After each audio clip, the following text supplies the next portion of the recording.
untuk pertemuan ini kita akan bahas dan kita akan kerjakan bersama-sama terkait dengan beberapa soal latihan soal ya.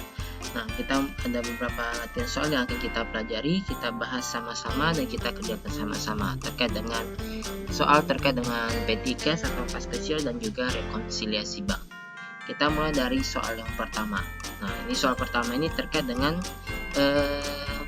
petty cash atau pencatatan atas kas kecil menggunakan sistem pencatatan dana tetap atau metode Impress. Nah, di sini soal 1 disampaikan pada tanggal 1 Desember 2018 PT Sakura membentuk dana kas kecil sebesar 250.000. Berikut di bawah ini daftar rincian dana kas kecil menggunakan sistem dana tetap perusahaannya. Ini rinciannya di tanggal 20 Desember dan juga tanggal 30 Desember. Jadi ada 2 kali pengisian kas kecil ya. Pengisian kas kecilnya itu di tanggal 20 Desember dan juga 31 Desember. Yang pertama 20 Desember, di mana pada saat itu tersisa uang kertas sebanyak 3.000 dan juga uang logam 750. Jadi sisa bukti sisa fisik kas kecil yang tersisa tersisa 3.750, yaitu 3.000 uang kertas dan 750 uang logam.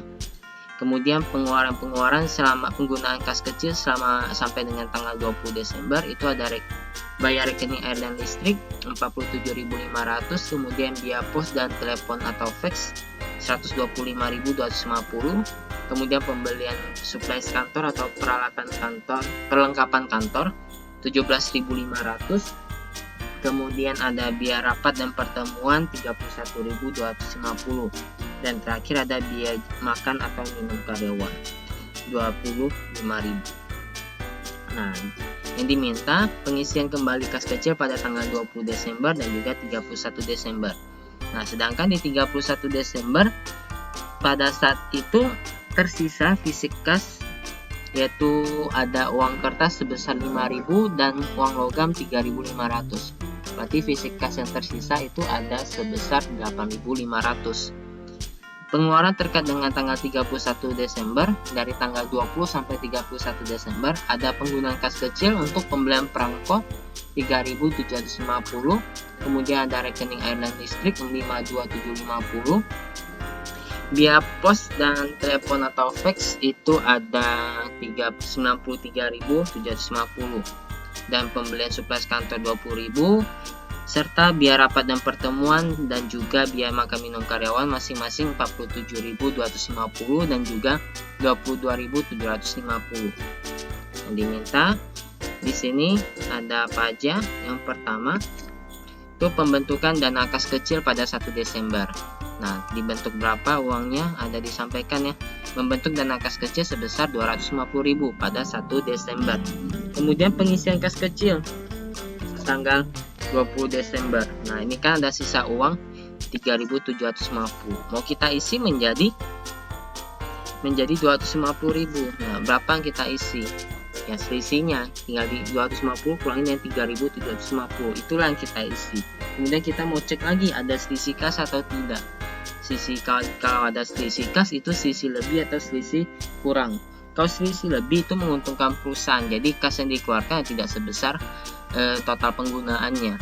Sedangkan kalau selisih kurang berarti kerugian ya. Berarti total kas yang dikeluarkan, kas besar yang mengeluarkan itu dananya lebih besar dari total penggunaan kas kecilnya gitu. Kemudian yang C, pengisian kembali kas kecil di tanggal 31 Desember. Sama, ini ada sisa fisik kas 8.500. Mau kita isi kembali menjadi 250.000. Berarti selisihnya lah yang kita isi kembali. Cek juga ada selisih kas atau tidak, selisih lebih atau selisih kurang jika ada. Gitu. Kemudian yang D. Nah, yang D ini adalah kondisi apabila tanggal yang C ini tidak dilakukan. Apabila tidak dilakukan pengisian kembali pada tanggal 31 Desember, coba dibuat penyesuaian yang akan dilakukan pada tanggal tersebut. Ini yang D. Penyesuaian yang dilakukan pada tanggal 31 Desember jika tidak dilakukan pengisian kembali pada tanggal tersebut terkait dengan poin C ini. Jika tidak dilakukan pengisian, berarti yang perlu penyesuaian karena metode dana tetap kan. Nah, bagaimana penyesuaian atas kas kecilnya itu sendiri? Gitu. Kemudian apabila tidak diisi tanggal 31 Desember tetapi diisi kembali tanggal 5 Januari, perlu kita jurnal. Bagaimana penjurnalannya? Gitu. Oke, kita mulai dari yang A dulu, pembentukan dana kas kecil. Karena menggunakan metode tetap ya. Penggunaan dana kas kecil berarti debit yang kita debitkan adalah kas kecil, menunjukkan adanya kas berkurang 2.250.000 ya. Jadi pada saat pembentukan kas kecil ya kita catat kas kecil di debit bertambah di sebelah debit, kas besar berkurang di sebelah kredit. Kemudian tanggal 20 diisi kembali di sini. Nah, berarti kita mau hitung total penggunaan kita berapa, fisik kas kecil kita berapa. Nah, fisik kas kecil kita ada uang logam dan juga uang kertas. Totalnya itu ada 3.750. Nah, selisihkan dengan total penggunaan kita. Ya. Nah, ini ada fisik kas menurut selisihkan dengan sisa kas menurut laporan kas kecilnya. Ya, jadi kita banding itu mencari selisih lebih atau kurang ya kita selisihkan bandingkan antara sisa fisik kas dengan sisa kas menurut pencatatan atau menurut laporan. Nah, sisa kas menurut laporan dapat kita hitung dengan cara kita ada bentuk kas kecil 250.000. Total penggunaan kita ini rekening air listrik, biaya telepon, supplies kantor, biaya rapat, dan juga biaya makan minum. Total penggunaannya ini berapa? Tinggal dijumlahkan saja. Total penggunaan kas kecil yaitu 246.500. Berarti di sini ada selisih kas, bukan selisih kas ya, sorry. Berarti di sini dari 250.000 digunakan 246.500. Berarti sisa kas menurut laporan pada tanggal tersebut adalah 3.500. Nah, sisa fisik kas itu ada 3.750. Kemudian kalau menurut laporan ada 3.500. Berarti ada selisih di mana fisik kasnya itu lebih besar daripada saldo kas menurut laporan. Berarti di sini ada selisih kas yaitu selisih lebih. Kas yang tersisa lebih banyak daripada kas menurut laporan. Berarti di sini ada selisih lebih atas kas kecil. Gitu. Nah, bagaimana kita jurnalnya? Ya, berarti yang pada saat jurnal kas kecil selisihnya ini bisa aja kita jurnal secara terpisah, bisa aja langsung digabungkan ya. Kalau di kunci jawabannya langsung kita gabungkan. Kita gabungkan jurnalnya. Berarti total kas yang kita keluarkan 250.000 kurangi dengan sisa fisik kas kecil, yaitu sebesar berapa kas yang kita keluarkan. Kita kreditkan kas ya di sini ya, bukan kas kecil ya, karena ini metode dana tetap diakui biaya pada saat pengisian kas kecil. Jadi kas kecil kita tidak berubah, kas kita langsung kita kurangkan, kita rembes dengan penggunaannya.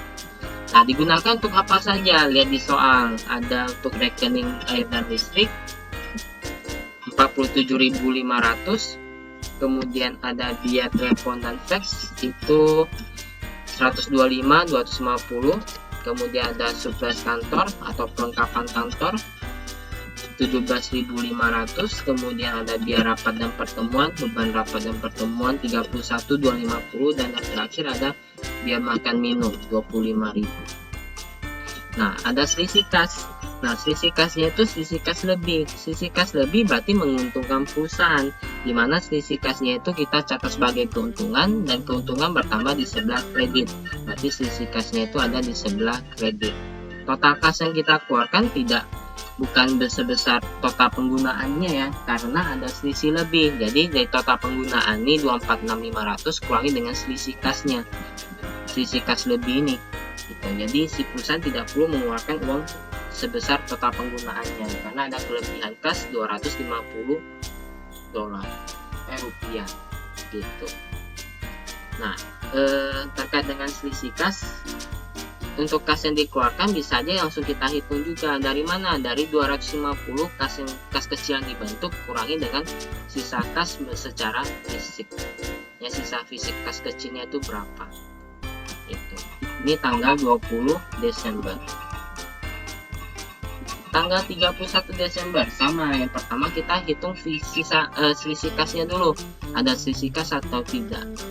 Tanggal 31 Desember tadi udah disampaikan ada sisa uang kertas dan uang logam 5.000 dan 3.500, berarti sisa fisik kasnya itu ada 8.500, terdiri dari uang logam dan uang kertas masing-masing 5.000 dan 3.500. Total pembentukan kas kecil kita awalnya itu setelah diisi kembali ke saldo awal ya, yaitu 250.000. Total penggunaannya tinggal dijumlahkan saja, beban perangko tambah beban air listrik, biaya pos, pembelian supplies kantor, biaya rapat pertemuan, dan biaya makan dan minum. Total penggunaan kas kecil di bulan Desember adalah Rp240.250. Jadi dari saldo awal kas kecil 250 sudah digunakan 240, 250, sisa kas menurut laporan sebesar 9.750. Nah, harusnya sisanya 9.700, tetapi ternyata fisiknya hanya ada 8.500. Fisik kas lebih kecil dari sisa kas menurut laporan. Berarti di sini ada selisih kas, yaitu selisih kurang sebesar 1.250.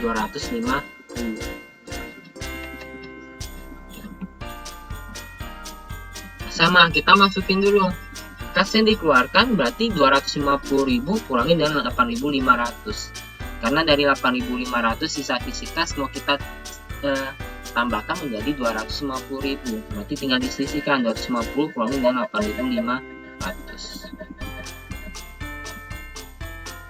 Berarti 241.500. Atas penggunaan kas kecil ya, yang tadi itu ada beban perangko. Nah, beban perangko terserah ya, kamu mau catat ke perlengkapan kantor juga nggak masalah, mau akui tersendiri beban perangko juga nggak masalah. Yang penting kalian benar aja mencatat penggunaan kas kecilnya dan juga konsisten. Kalau beban perangko ya kedepannya untuk satu soal itu semuanya beban perangko. Kalau mau catat ke perlengkapan kantor ya untuk satu soal ini semuanya catat ke perlengkapan kantor terkait dengan pembelian perangko. Kemudian dalam beban air dan listrik 52750, ada biaya pos dan telepon teks 93750. Kemudian ada biaya perlengkapan kantor 20.000, ada biaya rapat dan pertemuan 47250, dan yang terakhir biaya makan minum karyawan 22750. Nah, tadi ada selisih kas. Nah, selisih kas ini kalau kita nggak masukin nggak seimbang debit kredit kita, karena kas yang kita isi itu selisih dari total kas kecil, total pembentukan kas kecil 250 kurangin dengan fisik kasnya. Nah, karena selisih kas ini selisih rugi, selisih kurang, berarti menyebabkan kerugian bagi perusahaan, di mana kerugian itu bertambah di sebelah debit. Jadi selisih kasnya itu catat di sebelah debit gitu. Ya, yaitu sebesar 1.250 gitu. Jadi kenapa jadi total kas yang dikeluarkan itu melebihi total penggunaan kas kecilnya ya, hanya 240 250 ya, tetapi kita isinya itu 241 500. Kenapa? Karena kita ada selisih kas, ada selisih kurang yang harus kita nombok, yang harus ditombok oleh si kas besar gitu. Atau kebijakannya bagaimana tergantung kebijakan perusahaan ya, bisa aja menjadi tanggungan atau beban dari si kasir kas kecil, karena dia yang bertanggung jawab atas kas kecil tersebut. Nah, ini pengisian tanggal 31 Desember. Kalau tidak dilakukan pengisian kas kecil, kalau tidak dilakukan pengisian kas kecil untuk metode dana tetap, berarti perlu dilakukan penyesuaian. Kalau metode fluktuatif tidak perlu dilakukan penyesuaian. Nah, penyesuaian terkait dengan metode dana tetap apabila pada saat akhir periode tidak dilakukan penyesuaiannya, sama catatnya itu penggunaan kas kecilnya apa aja, yaitu beban perangko, air listrik, telepon teks, perlengkapan kantor, pertemuan dan rapat, dan juga biaya makan minum.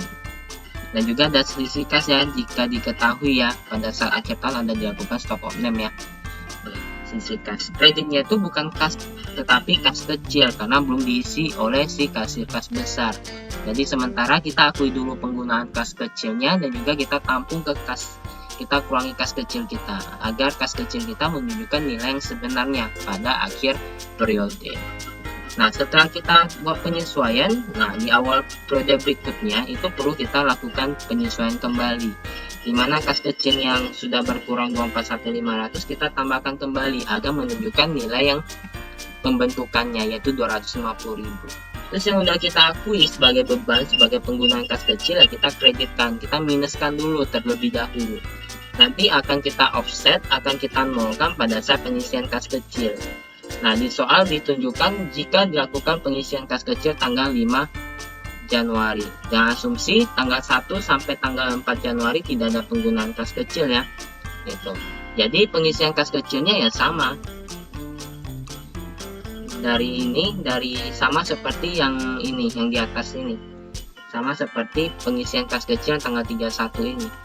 Di mana kita akui beban-beban, perlengkapan kantor, beban pertemuan, makan dan minum, dan juga selisih kas di sini.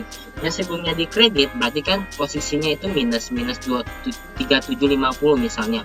Nah, kita debetkan, berarti kita tambahkan 3750, minus ditambahkan positif sama dengan 0.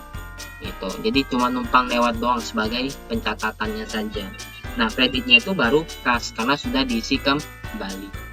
Nah, ini terkait dengan pembahasan atau pengerjaan soal latihan soal 1 terkait dengan petty cash atau dana kas kecil menggunakan metode dana tetap atau metode sistem pencatatan impres.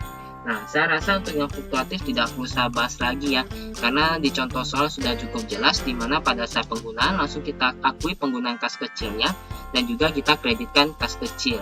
Jadi pada saat pengisian kita cari selisih, kalau ada selisih kita akui, kalau tidak ada ya nggak ada selisih kas di situ. Dimana kita debetkan kas kecil, tidak mencatat biaya-biayanya lagi, penggunaannya lagi, karena pada saat penggunaan sudah kita akui. Jadi kas kecil kita berkurang pada saat itu ya, kita tambahkan kembali pada saat pengisian kembali. Gitu. Jadi untuk pengisian kembalinya bukan beban-beban ya atau penggunaan kas kecilnya, tetapi kas kecil pada di debit, kreditnya itu kas. Gitu. Nah, karena kita menggunakan metode fluktuatif, apabila tidak dilakukan pengisian kembali sampai di akhir periode tidak perlu dilakukan penyesuaian atas kas kecil, karena kas kecilnya itu sudah menunjukkan nilai yang sebenarnya pada akhir periode ya, dengan catatan tidak ada pengisian kas kecil dan juga penggunaan kas kecil semuanya itu sudah dicatat di pembukuan secara akuntansinya. Jadi tidak perlu lagi yang namanya penyesuaian kas kecil dan juga penyesuaian kembali kas kecil terkait dengan metode fluktuatif. Oke, selesai untuk pembahasan pengerjaan kunci soal latihan soal 1. Oke, kemudian kita lanjut ke soal 7. Nah, soal 7 masih sama ya, itu soal latihan terkait dengan petty cash. Ini soal yang ke-7. Masih sama, petty cash terkait dengan petty cash atau dana kas kecil yang menggunakan metode sistem pencatatan, metode impres atau metode dana tetap. Kita ke soal nomor 7.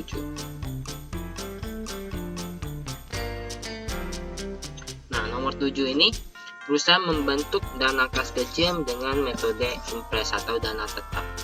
Nah, penggunaan dananya itu dibentuk pada 1 Mei, dana kas kecilnya sebesar $100. Selama bulan Mei, berikut penggunaan kas kecilnya. Ya, ada beli perlengkapan kantor atau prangko, kemudian ada biaya angkut penjualan, ada beban lain-lain, beban transport, dan juga beban lain-lain lagi. Ya, jadi ini ada nomor kas kecilnya. 1, 2, 3, 4, 5. Kemudian ada tanggal penggunaannya, tanggal transaksinya. Gitu. Masing-masing dengan harga $39, $17, $6, $24, $7. Kemudian lanjut, dana kas kecilnya ini diisi kembali pada tanggal 15 Mei. Pada saat itu sisa kas kecil secara fisik ada 4 dolar. Ya, ada 4 dolar. Nah, kita mau cari nih ada sisi kas atau tidak antara fisik dengan sisa kas menurut laporan. Gitu. Jadi, kalau sisa kasnya 4 dolar, kita bentuk dana kas kecil 100 dolar. Ya, itu ini. Berarti selisihnya yang kita isi yaitu berapa? 96 dolar. Gitu. Nah, kemudian tanggal 20 Mei ditambahkan lagi jumlah kas kecil atau saldo kas kecilnya menjadi 150. Yang tadinya 100 menjadi 150. Berarti ada penambahan kas kecil di tanggal 20 Mei menjadi sebesar 50 dolar. Dari 100 dolar tambahkan 50 dolar menjadi dana kas kecil yang dibentuk di tanggal 20 Mei 150 dolar. Jadi ada penambahan sebesar 50 dolar.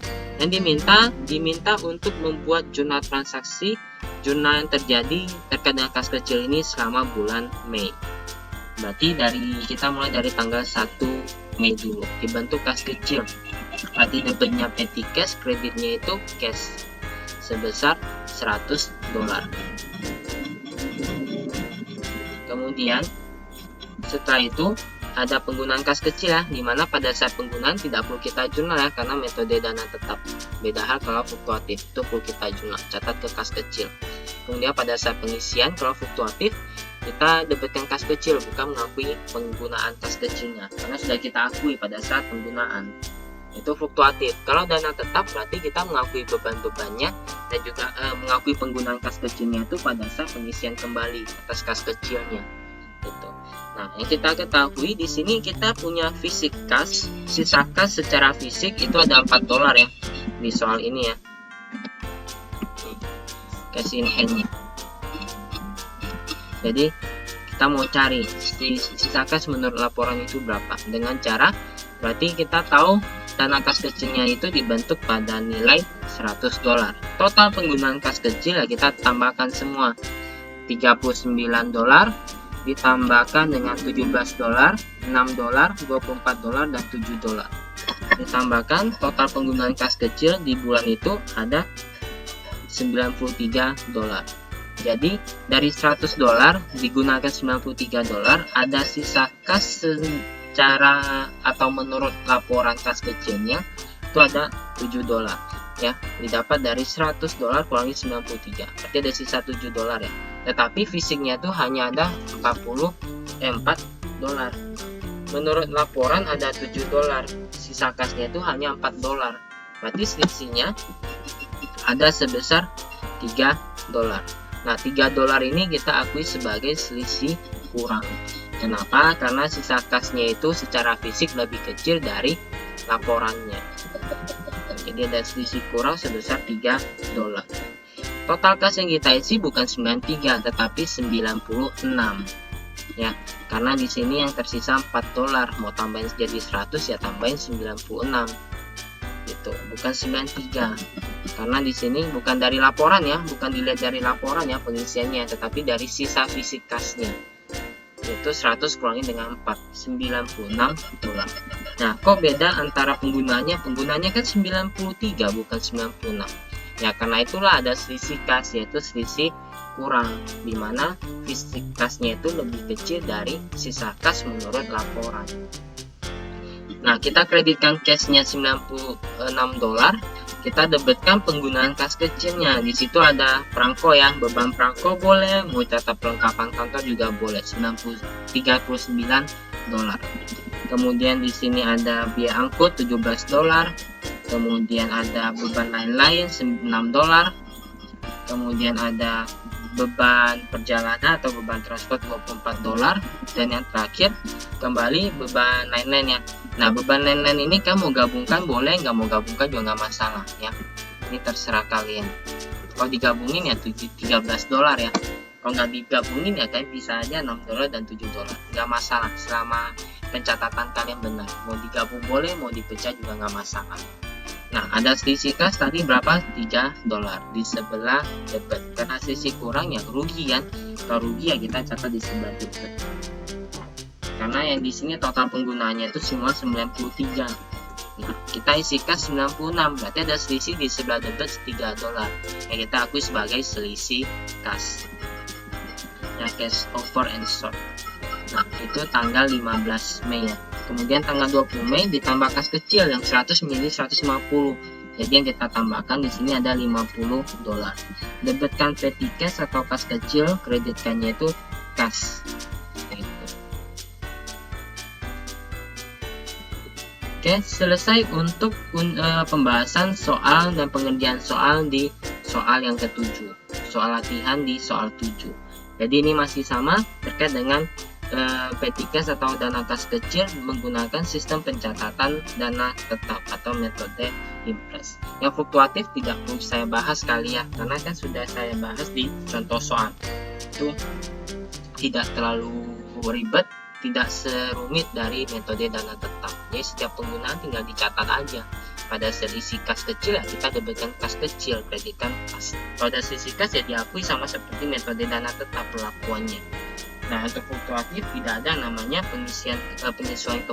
penyesuaian atas kas kecil di akhir periode apabila tidak dilakukan pengisian kas kecil. Ya, karena pada saat penggunaan sudah dicatat dan juga kas kecilnya sudah menunjukkan nilai sebenarnya. Itu metode fluktuatif.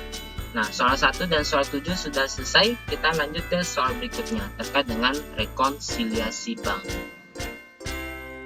Terkait dengan soal rekonsiliasi, kita bahas soal nomor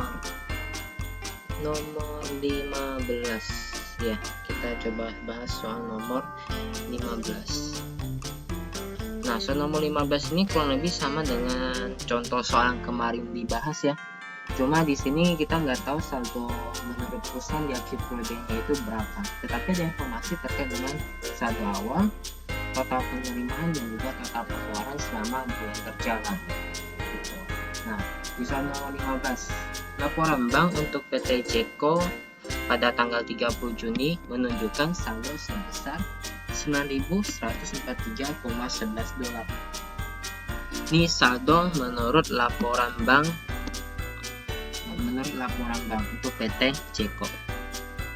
Semua penerimaan kas disetorkan ke bank setiap sore hari setelah bank tutup. Nah, ini disetorkan setiap hari setelah bank tutup. Maka dari itu biasanya setoran hari ini akan dicatat oleh bank di hari berikutnya dengan memasukkannya ke dalam kotak setoran malam. Catatan akuntansi menunjukkan ikhtisar data berikut untuk penerimaan dan pembayaran kas selama bulan Juni. Saldo awal kas per 1 Juni $3.943,50. Total penerimaan selama bulan Juni $28.971,60. Total pengeluaran cek. Nah, pengeluaran cek atau total cek yang diterbitkan berarti maksudnya total pembayaran ya. Kita bayar ke orang menggunakan cek.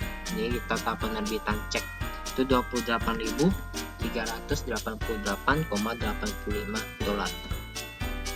Setelah laporan bank dan cek-cek yang dibatalkan beserta memorandumnya dibandingkan dengan catatan pembukuan, maka ditemukan hal-hal sebagai berikut. Ini ada poin A sampai poin F. Yang diminta susunan rekonsiliasi bank untuk bulan Juni beserta jurnal yang diperlukan oleh PT Ceko.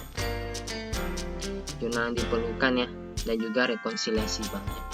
Nah, berarti yang pertama rekonsiliasi banknya. Kita tahu saldo hasil menurut bank dan juga menurut perusahaan.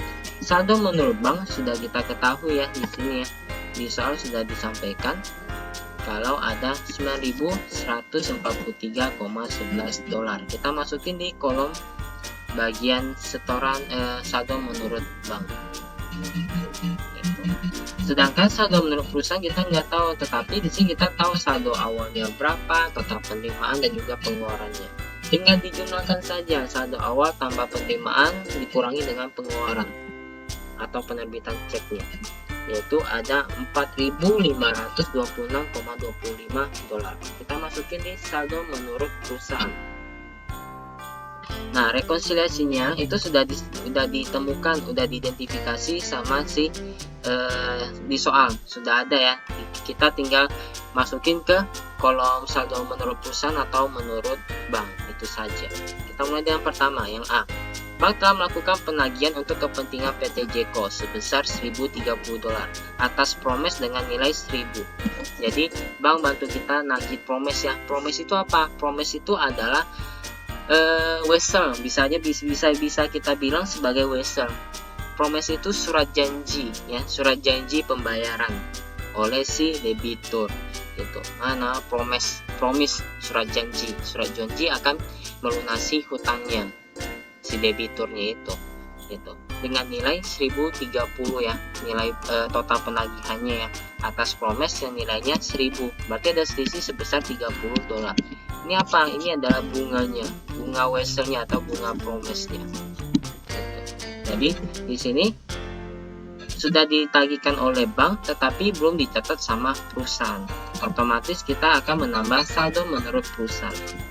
Kita catat sebagai penagihan promes dan juga bunganya ya, pendapatan bunga promesnya atau bunga weselnya 1.000 atas promesnya, nilai piutangnya, dan juga bunganya $30. Selesai ya poin A. Poin B, setoran sebesar 1.852,21 yang berasal dari penerimaan kas tanggal 30 Juni belum tercantum dalam laporan bank. Sudah disetorkan belum dicatat sama bank, otomatis perusahaan sudah mencatatnya bertambah tetapi bank belum mencatatnya bertambah. Masukin ke saldo menurut bank, catat sebagai deposit in transit atau setoran dalam perjalanan. Menambah saldo menurut bank. B sudah, lanjut ke C. C ini cek yang masih beredar, berarti sudah diterbitkan tetapi belum dicairkan, belum dikurangi di saldo menurut bank. Taruh di saldo menurut bank bersifat mengurangi, cek yang masih beredar. Kemudian yang D, cek yang ditarik sebesar 139 ternyata oleh bank dibayarkan 157. Harusnya 139 dibayar sama bank 157. Berarti yang salah siapa? Yang salahnya itu bank. Jadi ada kesalahan pembukuan oleh si pihak bank. Harusnya berkurang 139, dikuranginya itu 157. Berarti kelebihan ya pengurangannya ya. Berarti harus ditambahkan kembali di saldo menurut bank. Catat sebagai kesalahan pembukuan. Nilainya berapa? Yaitu sebesar 18. Harusnya berkurang 139 dikurangi 157 sama bank. Ini benar, ini salah. Berarti ada kelebihan pengurangan sebesar 18. Harus ditambahkan kembali ke rekening kita oleh si pihak bank. Yang E, cek sebesar 30 yang dilampirkan pada laporan bank ternyata oleh perusahaan dibukukan sebesar 240. Nah, harusnya berkurang 30, ceknya ditulis 30, sudah dikurangi oleh bank, laporan bank sudah muncul, tetapi oleh perusahaan dibukukan 240. Harusnya itu berkurang 30 yang benar, tetapi dikurangkan 240. Nah, ini yang salah. Berarti kelebihan pengurangannya ya, ditambahkan kembali sebesar 210. Kesalahan oleh si pihak perusahaan. Kesalahan pembukuan sebesar nilainya 210. Itu cek tersebut adalah untuk pembayaran kepada PT Miki yang atas pembelian perlengkapan kantor secara kredit. Nah ya, jadi ini ditambahkan kembali karena ini kesalahan pencatatan oleh si pihak perusahaan, harus ditambahkan kembali. Hanya berkurang 30 tetapi dikurangkannya itu sebesar 240. Jadi kelebihan pengurangannya. Yang F, beban administrasi bank untuk bulan Juni. Nah, berarti bank sudah mengurangi biaya administrasi bank. Bank sudah mengurangi saldo perusahaan atas biaya administrasi tetapi tidak tercatat oleh perusahaan. Yang sudah dicatat oleh bank tetapi belum dicatat oleh perusahaan, bersifat mengurangi. Oke, selesai sampai di poin N. Kita lihat saldo sebenarnya itu berapa. Nah, kita jumlahkan dulu total penambahan untuk saldo menurut perusahaan. Itu ada promes dan bunganya 1.030 dan kesalahan pencatatan 240. Ditambahkan saldo menurut bank menurut perusahaan 4526,25, tambahkan dengan 1240 kurangi dengan biaya administrasi bank 1820, dapat 5748,05. harusnya sama dengan saldo yang sebenarnya menurut bank. Jadi saldo menurut bank itu ada 9143,11 tambahkan dengan setoran perjalanan dan kesan pembukuan tadi yang dikesankan oleh pihak bank, yaitu sebesar totalnya 1821,21 ya. Kemudian kurangi dengan cek yang masih beredar 5265,27, dapat saldo sebenarnya sama, yaitu 5748,05. Oke, selesai untuk rekonsiliasinya ya. Jadi kurang lebih bentuk sederhana dari proses rekonsiliasi bank untuk soal nomor 15. Dan juga diminta jurnalnya ya. Jadi jurnalnya itu yang kita catat itu hanya yang belum dicatat oleh perusahaan. Ini nggak perlu kita catat lagi karena sudah dicatat oleh perusahaan.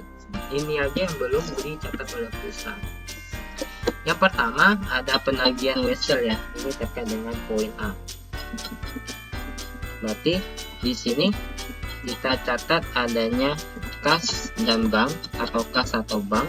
Kreditnya apa? Kreditnya itu piutang promes dan juga pendapatan bunga promes. Ini mau dicatat piutang wesel juga nggak masalah ya bagi saya ya. Bunga promes. Kas dan banknya itu 1030. Atas piutang promes 1000 dan juga bunganya 30. Kemudian yang kedua ada kesalahan pencatatan. Kesalahan pencatatan oleh perusahaan di poin nomor E. Di poin nomor E.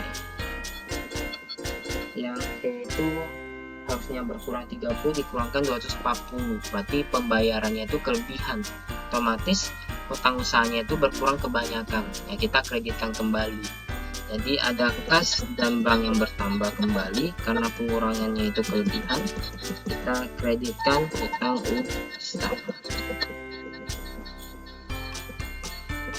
Nilainya berapa? 240 kurangi dengan kelebihannya itu 210. Dapat dari 240 kurangi dengan 30. Yang harusnya 30 dikurangkan 240. Kita selisihkan. Selisihnya itulah kelebihan pencatatannya, kelebihan pengurangan atas kas dan banknya dan juga utang usaha. Kemudian yang terakhir di administrasi bank, ini poin F ya, tinggal catat beban administrasi bank, kreditnya yaitu kas dan bank. Nilainya berapa? Nilainya 18,20.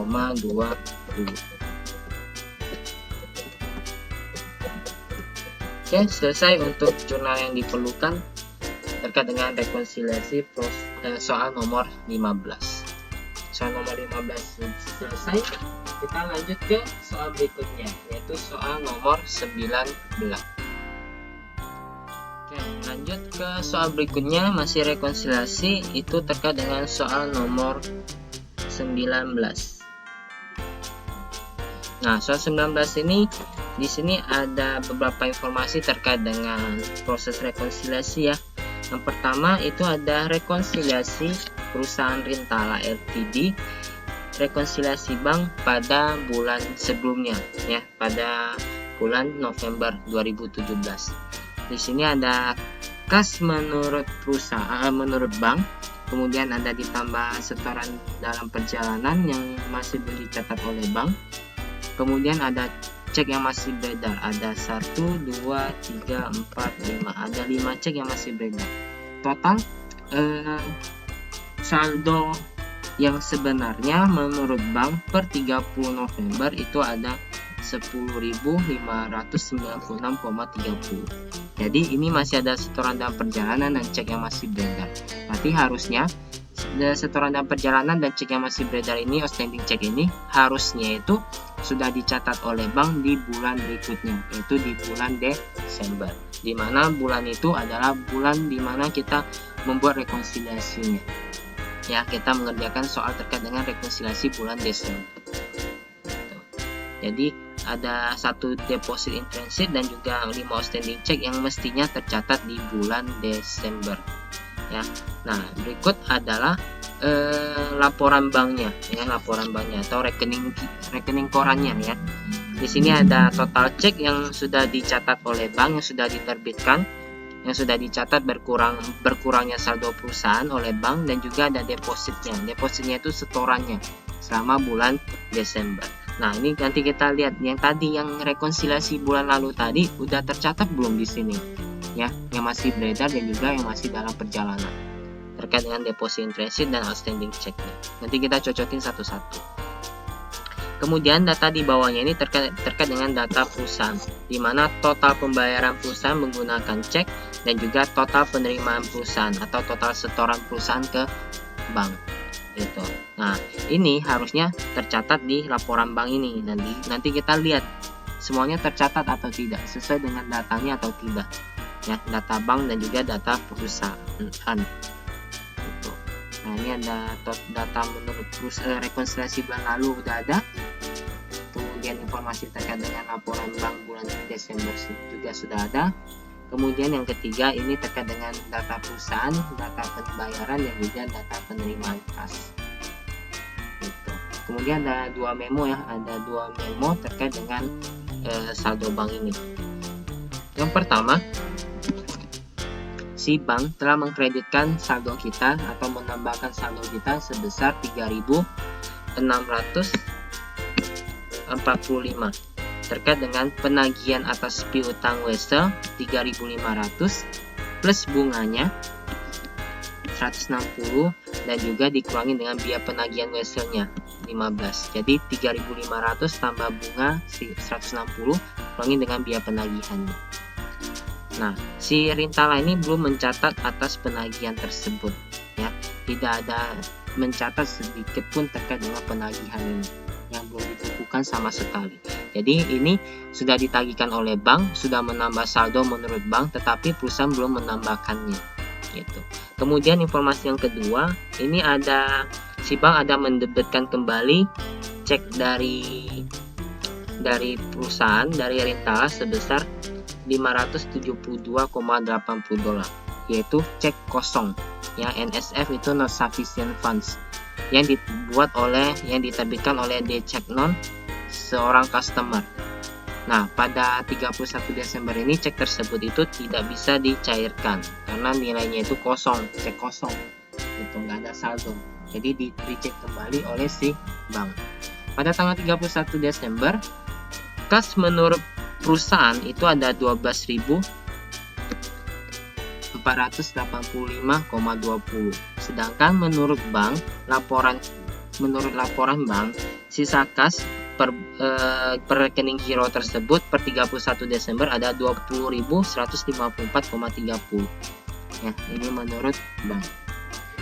Kemudian ada catatan lagi di sini, bank tidak melakukan kesalahan apapun.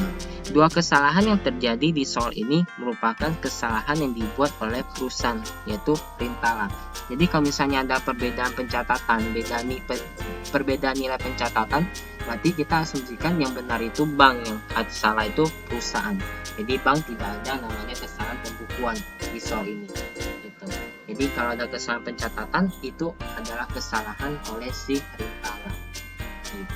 Yang diminta, nah terkait dengan informasi ini yang diminta, buatlah rekonsiliasi bank ya, diminta untuk buatlah rekonsiliasi bank per 31 Desember 2017. Ini bentuk rekonsiliasi banknya, kita masih pakai rekonsiliasi bank yang sama ya, kita seragamkan dengan latihan dan contoh soal lainnya. Nah, kita mulai dari laporan kas menurut perusahaan. Nah, menurut perusahaan tadi sudah disampaikan ya. Menurut perusahaan ada laporan sisa kas kita yaitu sebesar 12.485,20. Kita tulis cash balance at per book ya, per book menurut perusahaan yaitu 12.485,20. Ini kebetulan sudah diinformasikan ya. Kalau tidak diinformasikan ya kita cari dulu. Dengan cara bagaimana carinya? Kita cari saldo awal ditambahkan dengan total penerimaan dikurangi dan total pengeluaran. Gitu. sederhana perhitungannya. Sedangkan saldo kas menurut bank di laporan bank itu ada 20.154,30. Nah, kita masukin di sini. Nah, ini terkait dengan saldo kas menurut perusahaan dan juga menurut bank. Kita mulai buat rekonsiliasinya dengan cara step pertama kita mulai dari rekonsiliasi terkait dengan rekonsiliasi bulan lalu, di mana sudah dicatat sama perusahaan tetapi belum dicatat sama bank pada saat itu pada bulan November. Harusnya di bulan Desember sudah tercatat oleh bank. Nah, kalau sudah tercatat berarti udah nggak masalah. Tetapi apabila belum tercatat bagaimana? Kalau belum tercatat berarti masih gantung. Depositonya itu setorannya itu masih dalam perjalanan. Dan juga kalau ada cek berarti ceknya itu masih beredar atau outstanding check. Berarti yang pertama kita cari dulu rekonsiliasi bank bulan lalu. Kita cocokin terkait dengan saldo terkait dengan proses rekonsiliasi bulan lalu. Ya, nih rekonsiliasi bulan lalunya. Di bulan lalu ada deposit in transit 2.530,20. Di November belum tercatat sama bank. Harusnya sudah tercatat oleh bank ya di bulan Desember ini ya. Nah, ini sudah saya ringkas juga terkait dengan terkait dengan data-data untuk keperluan rekonsiliasinya. Di mana di sini ada rekonsiliasi bulan lalu, laporan bank, dan juga laporan perusahaan terkait dengan penerimaan dan juga pengeluaran. Nah, ini kita cocokin. Kita mulai dari rekonsiliasi bulan lalu dulu. Ada setoran dalam perjalanan 2530,20. Harusnya sudah tercatat di bank di bulan Desember. Kita lihat ada atau tidak di bagian depositnya, yaitu ada ya di sini, yaitu 2530,20. Berarti udah nggak masalah, sudah tercatat oleh si pihak bank. Jadi udah nggak masalah lagi, nggak perlu kita buat lagi, munculin lagi di rekon, nggak usah lagi, gitu, aman.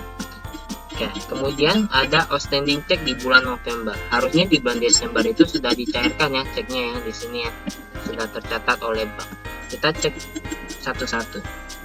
Cek yang pertama yaitu 3451 nomor ceknya dengan nilai 2260,40. Kita lihat di bagian cek penerbitan ceknya ada 3451 2260,40. Nah, sudah tercatat berarti nggak ada masalah lagi, berarti aman. Kita kasih tanda aja biar nggak pusing. Kemudian 3470, di sini ada nggak 3470? Nggak ada, dengan nilai 720,10. Karena tidak ada, berarti sampai dengan bulan Desember cek ini masih beredar. Ya, masih beredar, masih outstanding, dimana sudah dicatat oleh perusahaan dari bulan November tetapi belum tercatat oleh bank sampai dengan bulan Desember. Otomatis cek ini masih beredar sampai di 31 Desember. Dan kita catat di rekonsiliasi bank, mengurangi saldo menurut bank yang kita akui sebagai outstanding check, yaitu outstanding check nomor 3470. Lanjut ke 3471 8850, ada ya di sini ya, 3471. Kita kasih tanda biar nggak pusing ya, udah tercatat. Lanjut 3472 1426,80, ada ya di sini ya, 1426,80 3472. Kemudian 3474 nggak ada, 3474 nggak ada dengan nilai 1050, berarti masih sampai 31 Desember masih beredar cek tersebut, masih outstanding cek. Kita masukin ke rekonsiliasi bank. Oke, berarti dari rekonsiliasi bulan November deposit in transit sudah tercatat, ada 3 cek yang sudah tercatat juga dan 2 cek yang masih beredar sampai di 31 Desember. Lanjut, setelah itu kita lanjut ke transaksi bulan berjalan, yaitu bulan Desember. Kita mulai dari deposito dari setorannya dulu ya. Itu. Nah, ini ada cash receipts journal. Berarti ini jurnal terkait dengan penerimaan kasnya ini yang seharusnya sudah disetorkan ke bank terkait dengan transaksi ini selama bulan Desember. kita mulai dari kita ceknya juga satu-satu, kita cross check satu-satu. Kita mulai dari yang tanggal 3 Desember yaitu 1211,60. Sudah tercatat belum di laporan bank? Ini laporan bank ya, kita sesuaikan dengan laporan bank ini ya, dengan laporan bank. Nah, yang sudah tercatat tidak tercatat bisa kita lihat di laporan ini, laporan bank statementnya ini, laporan banknya ini. Nah, ada ya 121160 sudah tercatat, berarti kita kasih tanda di sini sudah tercatat. Kemudian 2365,10 ada nggak? Ada ya di sini ya, sama ya. Kemudian 2672,70, 2672,70 ada juga, nggak ada masalah.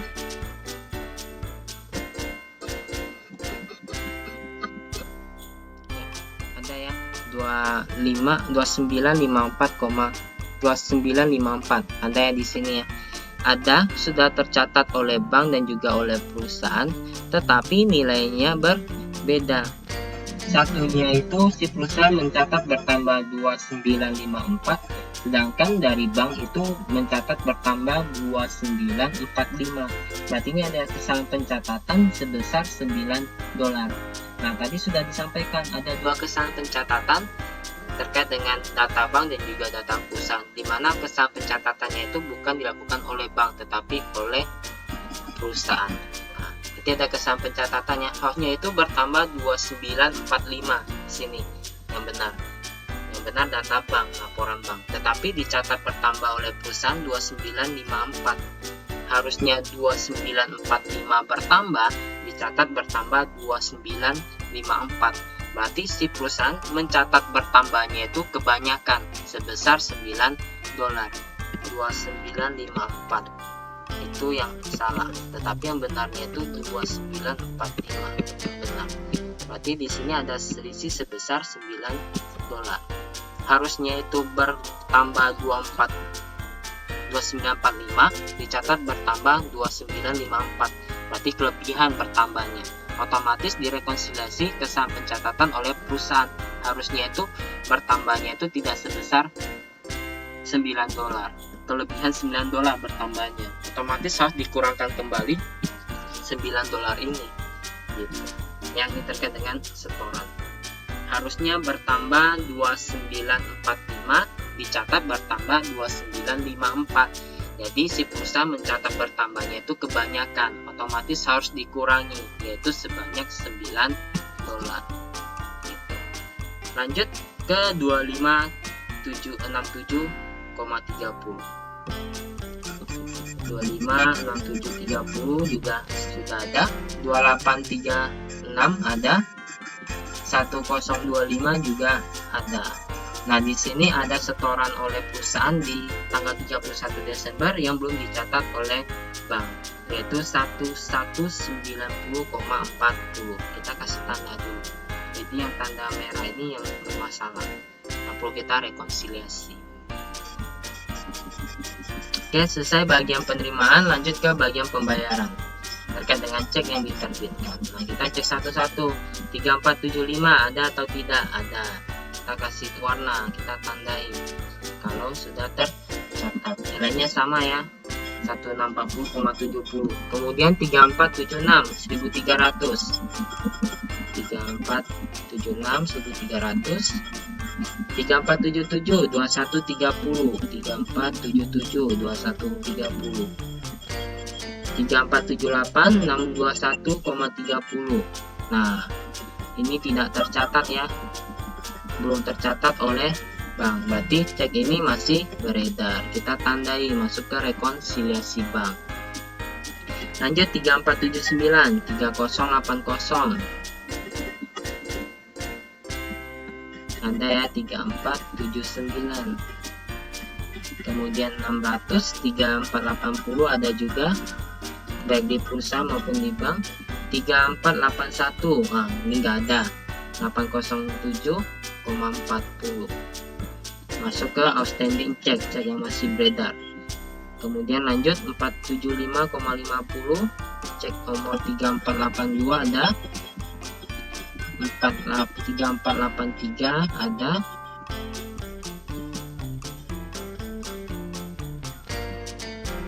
Kemudian cek 3484 belum ada ya, masih beredar ya.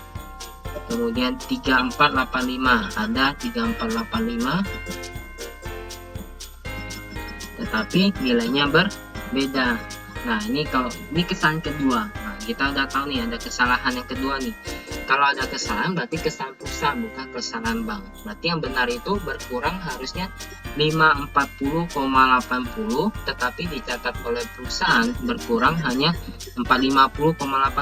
Berarti terlalu sedikit ya. Hanya berkurang 540, dikurangkannya oleh perusahaan 450 saja. Berarti masih kurang pengurangan saldonya. Gitu. Harusnya 540,8 dikurangkan 450,8. Berarti ini ada kekurangan pengurangan, yaitu sebesar 90 dolar. Berarti ini kesalahan pencatatan oleh perusahaan. Harusnya berkurang 540 dikurangkan sama perusahaan hanya 450. Berarti masih kurang lagi pengurangan saldo kasnya. Kita kasih tanda.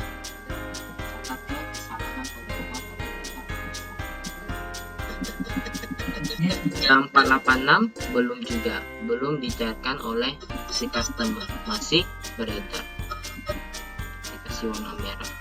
Oke, selesai pencocokan transaksinya, identifikasi terkait dengan pencatatan perusahaan dengan pencatatan oleh bank, termasuk terkait di dalam termasuk juga terkait dengan rekonsiliasi bulan sebelumnya, yaitu terkait dengan deposit in transit dan juga outstanding check.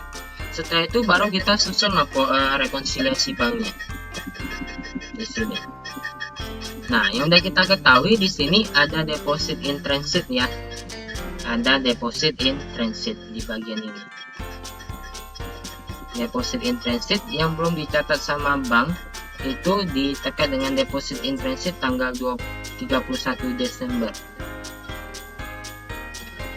Yaitu sebesar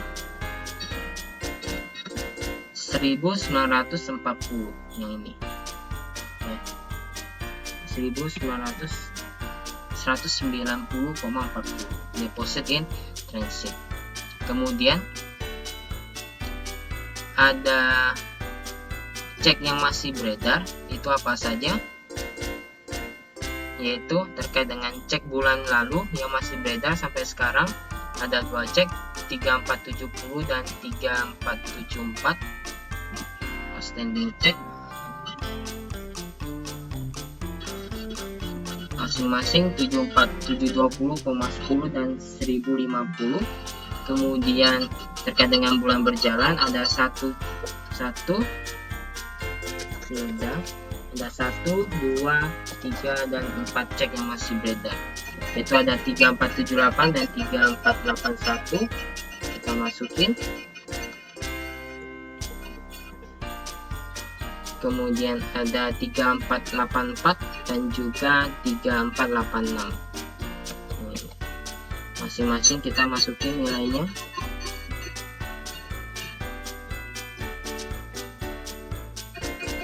Ceknya masih beredar. Kemudian ada apa lagi? Terkait dengan kesalahan pencatatan. Nah, kesalahan pencatatan terkait dengan deposit in transit tadi, terkait dengan setoran tadi harusnya bertambah 2945 ditambahkan 2954. Berarti kelebihan ya penambahannya ya. Harus kita kurangkan di sini. Ya. Yaitu sebesar 9 dolar harus kita kurangkan karena kita mencatat bertambahnya itu kebanyakan. Kemudian ada cek terkait dengan cek 3485 harusnya berkurang 540, hanya dikurangkan 450. Berarti masih kurang pengurangannya, yaitu sebesar 90 dolar. Kesalahan pencatatan oleh perusahaan terkait dengan cek nomor 3484.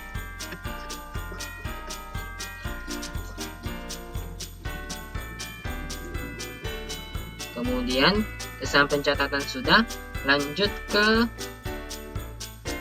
soal tadi terkait dengan dua memoranda tadi ya.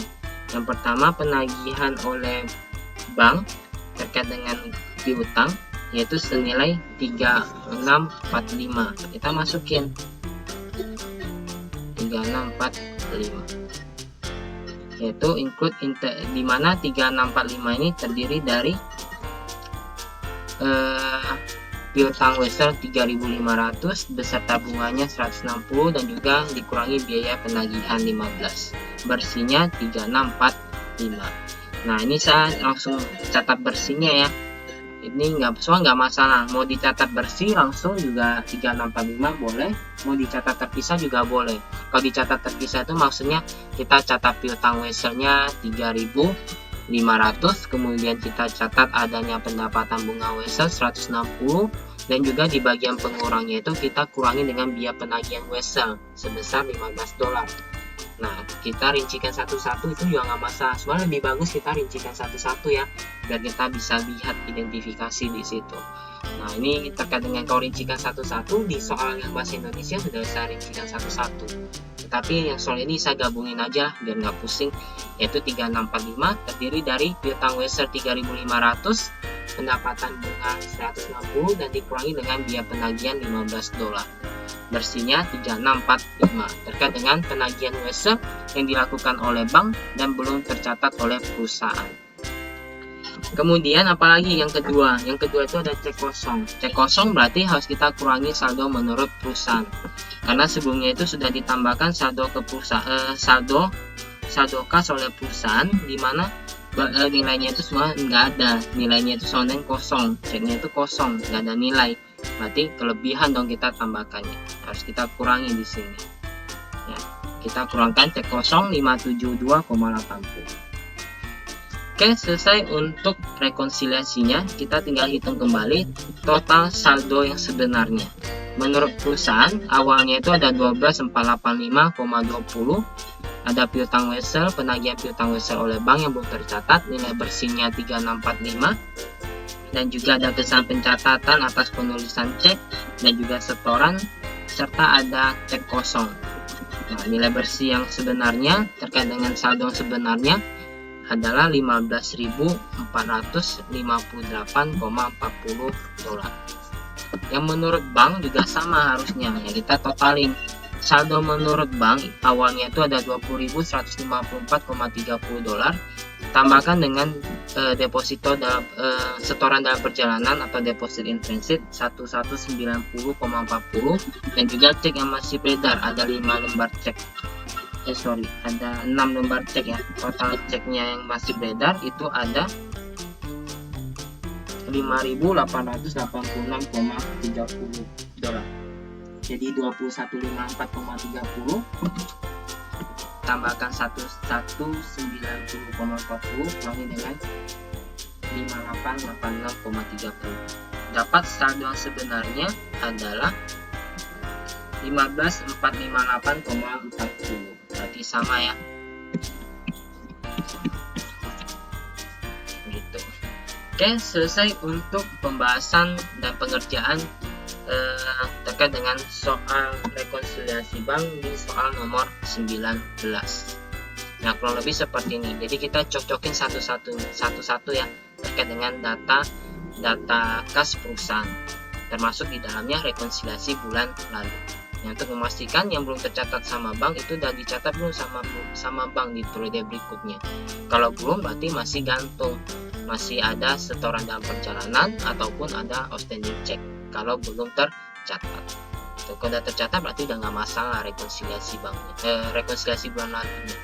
Nah, kemudian setelah itu kita cocokin terkait dengan pencatatan perusahaan dan juga pencatatan oleh bank, baik dalam bentuk setoran maupun terkait dengan pengeluarannya. Apakah sudah sesuai atau tidak, sama atau tidak? Nah, kita identifikasikan, kita cross check satu-satu terkait dengan setorannya dan juga cek-cek yang diterbitkan. Gitu. Nah, baru kita ketahui selisihnya di mana, ya kita masukin ke rekonsiliasi bank, termasuk di dalamnya yang sudah diproses oleh bank tetapi belum tercatat oleh perusahaan gitu. Jadi selesai ya untuk soal latihan soal nomor 19.